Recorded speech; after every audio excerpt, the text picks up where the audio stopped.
Resident Evil was a big hit upon release, with magazines all over the world giving it unending praise. Players quickly learned to love the terrifying atmosphere and gameplay, even if the common complaints we hear today were still ever present even back then. The tank controls, the item box, the horrendous voice acting. Whilst these added to the game's fear factor and style, people still felt like these features put a hint of tedium into an otherwise excellent product. But the game was a success, and Capcom were happy. But it could have been different. Or at least, the reception by the general public could have been worse. You see, for a gaming magazine to accurately review a product and release a review at the time a game comes out, they need access to a pre-release build of the game. This was true even back in 1996. Okay, yes, we know this, so what does that have anything to do with Resident Evil? To put it frankly, most magazines had incomplete versions of the game to review. Makes sense, right? Well, Capcom didn't stop development until the game was actually released, or at the very least, a week or two beforehand. The builds that the press got to review are actually different in a lot of areas, and while some of these are minor things such as item and enemy placements, there were other differences so major that they could have set RE down a much more tedious and annoying path. What do I mean? Well, let's get into it. Alright, so before I go into details, I am aware of even earlier builds of Resident Evil that we have access to. There are two versions that were shown midway through 1995. However, these builds aren't anywhere near close to completion and are very small portions of the game. So, of course, they'd be a lot different. No, I'm talking about the builds that were literal weeks before release, and as such, it's fascinating just how many differences there actually are. Anyway, so how do we know about these pre-release builds? Well, first of all, like I mentioned just before, a lot of magazines wanted early coverage of Resident Evil, so the most complete versions Capcom had at the time was sent out before release. One particular magazine was creating a guide for the first mansion area, and wanted it released as soon as possible. So, they were given a build to create this guide that eventually released in their 1996 April issue. Luckily, we have scans for this issue, courtesy of the cutting room floor. As you can see from these pages, things are in different places, such as with the wooden shield being in the blue room, and with there only being 3 crests needed to reach the garden instead of 4. There are other differences as well, but nothing too major, but definitely a little inconvenient for the magazine as this guide wasn't entirely accurate. Now, they must have gotten some angry letters from some disgruntled readers, as in the very next issue they detail that, yes, the version that they were using was a 90% beta version, with the final game changing enough for people to notice that the guide was wrong in places. Funny thing is, even with this correction in this new issue, the guide still wasn't correct. You can tell, as they mention the Colt Python still using dum-dum rounds, and also Enrico has the crank on him in the caves instead of it being further down in the tunnel. Apart from these though, we don't really see any other differences, but that's just what happens in a limited guide in a gaming magazine. You can't exactly fit everything in a couple of pages now, can you? Now, I can already hear you questioning the title of this video. Okay, the pre-release builds had different item placements, who cares? Well, let me explain further. You may already know this, but we actually have access to 2 of these pre-release builds that were sent to these magazines, as well as a timed demo, as they were leaked at some point and uploaded to Hidden Palace. The timed trial, dated January 16th, 1996, is the earliest build, and it's only the first mansion portion of the game. The other 2 builds are playable from start to finish, them being a Japanese build dated January 31st, 1996, and an American build dated February 8th, 1996. Between these 2 particular builds, there actually isn't anything all that different other than bug fixes and one particular puzzle. So I'll be using the American beta for footage for a lot of this video. The timed trial is almost the same, however because it's the earliest build that we have, it has 2 key differences that will be explained later. A lot of the changes I'll be going through in this video are also detailed on the cutting room floor, which I'll post a link for in the description. I'll be mostly going through gameplay differences rather than backgrounds and glitches, so if you're interested in that, give the site a read, it's interesting stuff. I'll start with the less major things first. Yes, as explained prior, item placements are different. At first I thought it was only ammo placements here and there, but if I was to give it a figure, I'd say 80% of item placements are different in some form or another. For example, the lighter is under a bookcase in the dog hall, the courtyard battery is in the hidden room in the library rather than the walk-in storage, and ammo discs don't actually exist. Instead, ink ribbons are used to get the door lock codes in the lab instead. There are enough differences for the game to feel like another arranged mode, like Director's Cut, and can definitely throw off experienced players as a lot of things are placed differently. Jill's lockpick was an actual item and had to be carried around to open doors and desks. Final changed this as an item that Jill just has on her person, which honestly worked for the better, as sure, she has 8 item slots, but having the lockpick as an item would make players just carry it around all the time and never put it away, effectively making Jill only have 7 slots.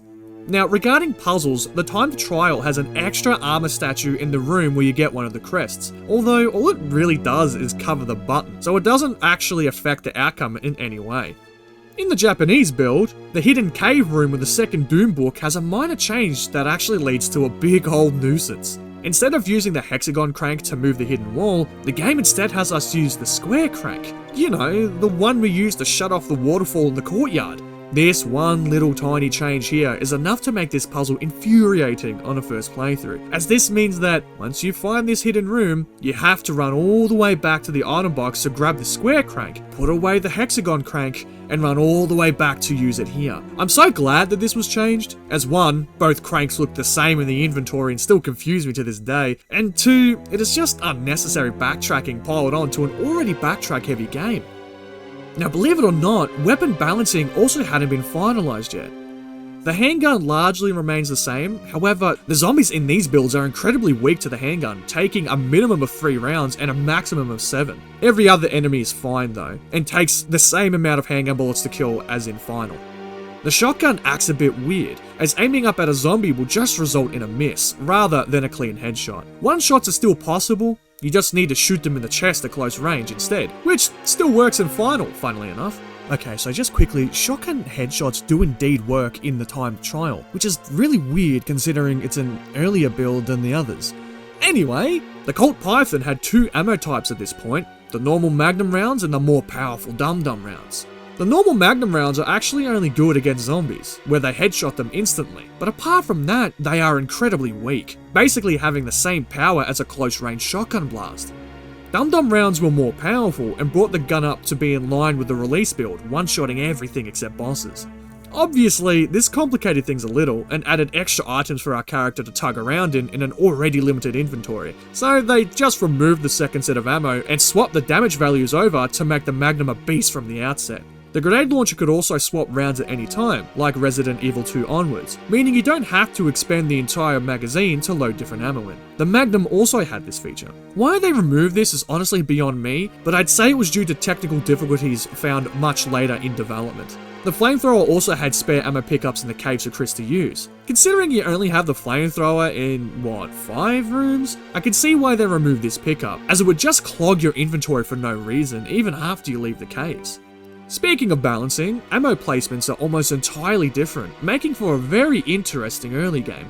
Handgun rounds are much more prevalent, to the point where Jill can only pick up 14 shotgun shells before she reaches the guardhouse.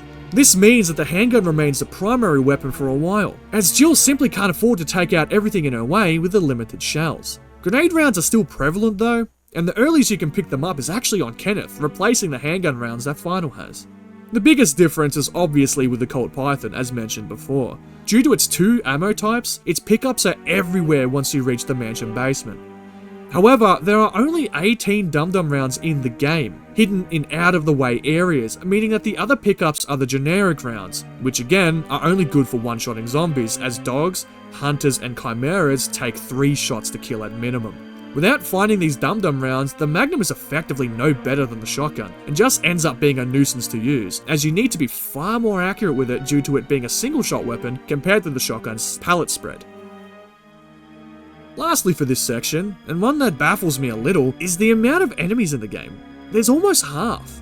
In a majority of rooms that have multiple enemies in the final release, in these builds they'll be missing 1 or maybe even 2.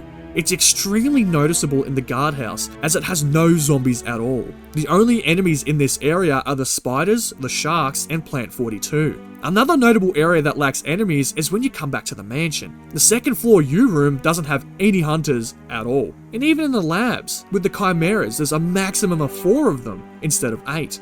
At first glance, this drastically lowers the difficulty, as you'll be in combat less often and won't need to expend as much ammo. But that's honestly not really the case, as these early versions' difficulty doesn't actually come from the combat, and I have still yet to actually go through the real changes that made me want to make this video in the first place. Alright, at this moment, you're probably saying that these differences aren't actually all that bad, and yeah, you're right. Nothing so far has been enough to truly negatively affect the enjoyment of the game. However, it's time for me to actually detail why this game would have had a harsher reception with these next couple of differences. Took me long enough, I know, but these builds contain so many minor differences that it would have been criminal if I didn't at least mention some of them in passing like I have. Anyway, you ready? Okay. One major change that was detailed by the gaming magazine that we mentioned previously is that in the build that they made the guide for, item boxes didn't link. That means that if you left your precious shotgun in the mansion whilst you investigated the guardhouse, that shotgun would remain there. That also means that if you wanted to be extra prepared for a new area and brought all of your most powerful weapons along, but, for example, left the square crank in the mansion after using it to reveal the caves, that when you came across that puzzle that required it, you'd have to haul your ass all the way back to the mansion to pick it up again. Now, yes, Resident Evil never features points of no return until the self-destruct system is activated, so you could never really soft-lock yourself, but in saying that, this would definitely make the game harder and longer, and not to mention more tedious, as beginner players would want to haul every single weapon and healing item to each new area, which would require multiple treks back and forth between boxes due to our limited storage space. To make this even worse, in the timed trial, each item box only has 10 spaces. That means that you can't just designate one item box as your primary stash, as they don't have anywhere near the amount of space required. Whilst the dimension-breaking item boxes have always seemed a bit weird, they were implemented for the better as they considerably reduce backtracking and tedium. Thankfully, the completable builds we have already have the item boxes linked, so at least we know that Capcom already saw that these boxes were going to be an outright nuisance. The timed preview is the only build we have access to that has the unlinked item boxes. So, sometime between January 16th and January 31st, Capcom realized, wow, yeah, no, this sucks, and they made the change. It's crazy to me that Capcom took until the last weeks of development to change this, as this would have severely impacted the enjoyment of a lot of players. This problem, whilst fixed, would have exacerbated all the other issues that I'm about to detail now. So, you know how, in all Resident Evil games ever, ammo stacks? So if you have 42 shotgun shells, you don't need 6 inventory slots to slug those around in? Man, imagine how annoying it would be if ammo didn't stack. Could you imagine that? Well, imagine no more, as in these builds, ammo doesn't stack beyond their initial value. What? That means if you want to carry more than 15 spare handgun rounds, then I hope you don't plan on picking anything else up, as you need to allocate additional spaces of inventory for each handgun magazine. This, in and of itself, is an incredibly hardcore mechanic and completely changes how one manages their limited inventory. Now obviously, for Resident Evil pros, this wouldn't be an issue, as we know the game and its mechanics inside and out, and know what enemies are necessary to kill and what enemies are coming up next. But for a first-time player, this mechanic would be incredibly punishing, as they would regularly get into situations where they didn't have enough ammo to take out the enemies that lie before them. It would also be incredibly time-consuming, as players would figure out very quickly that the easiest path forward would be to go to the rooms they want to empty, use all their ammo, then run back to the item box, grab more ammo, then rinse and repeat. Now, you can make the argument that this makes combat more strategic, and I do agree in a way. Not being able to carry 40 magnum rounds on your person definitely adds to the suspense, and would make one reconsider what enemies they kill and what they don't. But this doesn't take into account other factors. For example, bosses. All bosses in Resident Evil 1 take a decent amount of rounds to take down, and on a first playthrough, these creatures aren't given any foreshadowing for when they will appear. So, upon running into a boss, the player will most likely not have the resources to take a boss down, and will likely die as a result. Now granted, most bosses allow you to exit the room and come back later, which does feel like a mechanic added in when the non-stackable items were still in the game, so that you weren't forced into an unavoidable death. In saying that though, enemy health resets upon room exit, meaning that players may have ended up wasting resources, leaving, grabbing ammo and then coming back, thinking that this was the correct strategy, all the while not knowing that every time they leave that room, the boss's health resets. I may be looking too deep into it, possibly, but Capcom did change it so that ammo stacks in Final, so I guess testers and reviewers may have ran into very similar issues. The trial version has this even worse. So in the final game, if you have a handgun with 5 rounds and you have a magazine that has 8 rounds, they would combine into the gun to make 13 rounds. Basic math, makes sense. But in the trial, you would just swap the values, meaning now you have 8 handgun bullets in your gun and 5 in the magazine. Now, you can still combine ammo together, but again, it won't stack beyond the initial ammo count. This makes reloading a slightly more complicated affair, as, if you want a fully loaded handgun for example, you will need to combine 2 different magazines together, so one will hit max. Then, swap that ammo with the ammo in your gun. This, in my opinion, is just too punishing and clunky, and I would never want to try and complete a version of the game that has this feature, mod or otherwise. Something else of note is that these builds are extremely stingy with ink ribbons, as each pickup only ever has one use for it. That means that saving becomes a much bigger decision, as you'd most likely only have the ability to save a total of 10 times throughout the game if you're lucky, forcing saves to be few and far between. This results in dying being extremely punishing, as you'd be losing potential hours of progress as a result of not wanting to run out of saves further on in the game. Not to mention the fact that you need ink ribbons to get the 3 codes in the lab to save your partner, meaning that you'd be sacrificing saves in order to get the best ending. Alright, so that's all of the most notable changes and differences. But I do feel like I need to reiterate that a lot of these differences were still in the game a month before release. This may seem like a long time, but you need to understand that making huge game balance decisions in such a short time before going gold has the potential to delay a game by several months. The game was, up until its release, shaping up to be a truly hardcore experience that I don't think a lot of gamers would have enjoyed. Imagine this version of the game came out. No linking item boxes, which would encourage players to constantly swap their items from old areas to new ones. Non-stackable ammo reserves, meaning that a player would really need to consider what weapons they take with them and if they'll have enough ammo for future bosses, as well as having an extremely hard time keeping track of all your ammo reserves, as you'd have half-empty ammo boxes scattered along the various item boxes in the game. No auto aim, meaning that players would miss their shots on faster enemies and waste their already precious ammo. And barely any ink ribbons, meaning that saves could potentially be hours apart, leading to deaths that would make you want to actually die in real life as you realize just how much progress you lost from dying. As a result, what you'd have is a game that has an incredible amount of item management and backtracking that severely punishes your mistakes. A first run through would be absolutely brutal, as you'd never know where the next safe haven could be, or even if the next room could be your game over. You would be constantly on edge, wondering whether or not you had enough resources to get to the next area, let alone beat the game, and would constantly wonder whether or not you needed to drag all of your resources to a new area or leave them be, as you never knew that an area is finished until the game was actually over. You'd reach a boss, realize that you simply don't have the resources on hand to kill it, and panic would set in as you remember that your last save was 45 minutes ago. This, coupled with the fact that saves are few and far between, would lead to frequent rage quits by less experienced gamers. It would have severely cut down on its player base, as the game would be less accessible, meaning that Capcom would have received less sales, which in turn would have severely impacted their decision to continue the series. Now, to be fair, the combat encounters in these early versions are easier, as there are less enemies overall, zombies are weaker, and ammo is only stingy in the first quarter of the game, which reiterates that if this game was released in this state, there's a possibility that gamers may have found it too easy. And sure, it definitely does feel that way. Whilst playing these builds, I can confidently say that I was never really in danger when combating basic enemies. However, again, that's not the issue here.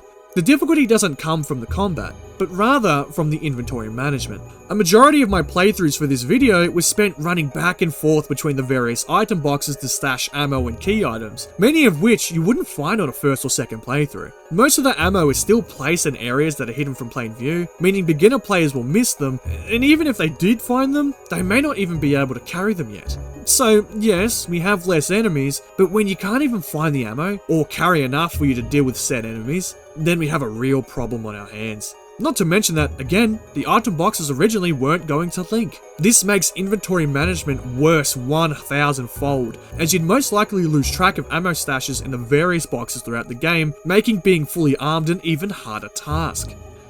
These changes don't just make the game harder in that regard, but they also just make it way more tedious. During these playthroughs, I found myself missing those quality of life features that the final release has.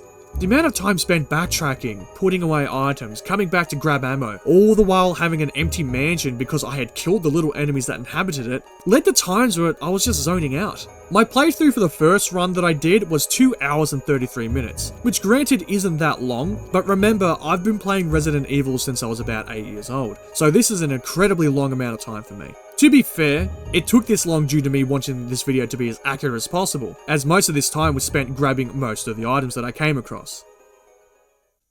I have to say that I personally love the idea of a more hardcore version of Resident Evil. If done correctly, having to be extra prepared for what lies ahead, having to make sure that all my items are accounted for, and having to figure out which enemies I have to kill or leave alive for the sake of my limited inventory, it brings back the feeling of playing these games again for the first time. Now, with all that being said, Capcom definitely made the right decision in changing the balancing so drastically before release. Maybe many of you would have preferred that the game be released with these hardcore mechanics.